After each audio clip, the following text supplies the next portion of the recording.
Welcome to the MKG series on the Dos Manos system. Dos Manos is indicative of a two-handed stick. This is a stick that's too big for you to swing with a single hand.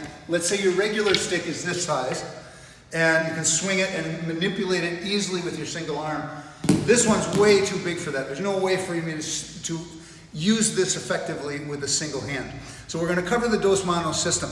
It has similarities to a number of other arts, kendo, the different samurai arts, any art really that uses a longer, heavier weapon. Even the European sword arts has some similarity to that. We have a specific way that we're going to go about this, and we cut it into categories following the traditional kali system. So we do, the first section is going to be amara. This is the striking, conditioning, and coordination. That's just manipulation of the weapon. The second is the lanka, or the footwork. So we're always going to work on footwork. In every one of our categories, we have footwork. That's very, very important. Then we have the contradas, which is your basic techniques, different ways to strike, disarm, etc. You have abecedario.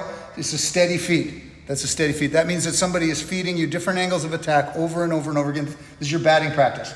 Then you have sombrada. That's an exchange, or a shadowing with each other. So you exchange blows with each other. Aga and kunsi, that's the cool stuff. We'll do some disarming, we'll do some throwing, tripping, etc. And the numerado is the last stage of this. That's the 3-for-1 as you counter. We don't do a lot of sparring with this. So I would recommend, if you're running a school, to steer away from two-handed sparring. It just generates too much force, guys. Even staff is better for sparring than the two-handed stick, because sooner or later, someone is going to connect. And if they really connect heavy, then you're going to have a problem. Single stick, no problem. Double stick, no problem. Stick and dagger, even the staff is pretty good for sparring, but this I would steer away from. So, a couple of things to think about. I use a basic baseball grip. It certainly can be reversed. You can have your one hand here and put it up a little ways. I don't enjoy this one, but some people like to have more on the base here, the puño. So, I'm going to assume this kind of a grip. My right hand is here, left hand's underneath it. Basic baseball grip. Just to get used to it, I'd like you to do this. I'd like you to strike a full downward and then a recovery stroke. A full horizontal and a recovery stroke.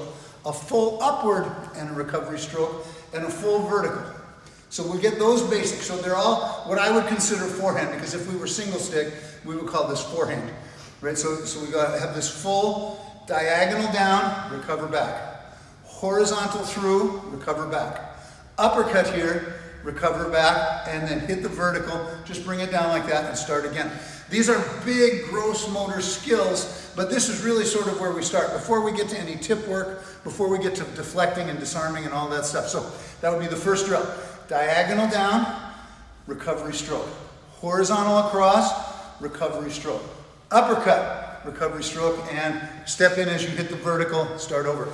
The recovery stroke is just that, it covers you. So as I slash, if I've missed my target, this is designed to cover my retreat or my reset. And then as I slash here, that covers the reset. As you slash here, that covers the reset. And as you go down this way, that covers your reset. Okay, once you get that down, I'm going to give you a basic set of patterns. We'll start with the figure 8 family. Those of you who know our Amara practice, we use four basic families. You have a figure 8 family, you have an abanico family, you have a redondo family, and you have what we call either floretti or repelon or bacalao. So we have the small spin. All of them are important.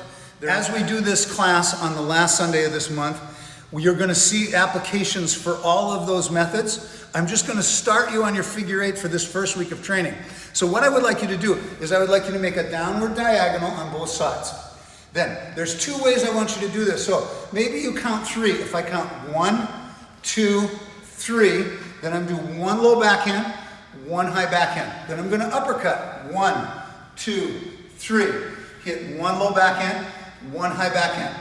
Then I want you to do a horizontal with the uppercut. 3, low backhand, high backhand. And an uppercut with the horizontal. 3, low backhand, high backhand. Then start the same thing from here. So we start backhand, 2, 3, low forehand, high forehand. Uppercut, 2, 3, low forehand, high forehand. Horizontal first, 2, 3, low forehand, high backhand. And uppercut first, 2, 3, hit, and hit. Let me just do that figure 8 system again. So we have downward figure 8, 2, 3, backhand, backhand. Upward figure 8, 2, 3, backhand, backhand. Horizontal first, 2, 3, backhand, backhand. And uppercut to horizontal, 2, 3, backhand, backhand. Same thing from starting on the backhand side. So if we hit once, twice, 3 times, you low forehand, high forehand. Uppercut once, twice, 3 times, low forehand, high forehand. Horizontal first, 2, 3, low forehand, high forehand, and uppercut to horizontal, and then low forehand and high forehand. This will get you used to or introduced to the idea of Amara. When we get into this on the last day of the month here, I'm going to recommend that you spend an awful lot of time with this weapon. It's harder to get true dexterity with this kind of weapon than it is with a single stick or stick and dagger, etc. So it's going to take some time. And I think of all the things we do, this might be the most stress relieving. We've lived through a very stressful time. Everybody loves to swing a bigger weapon. So enjoy the training there.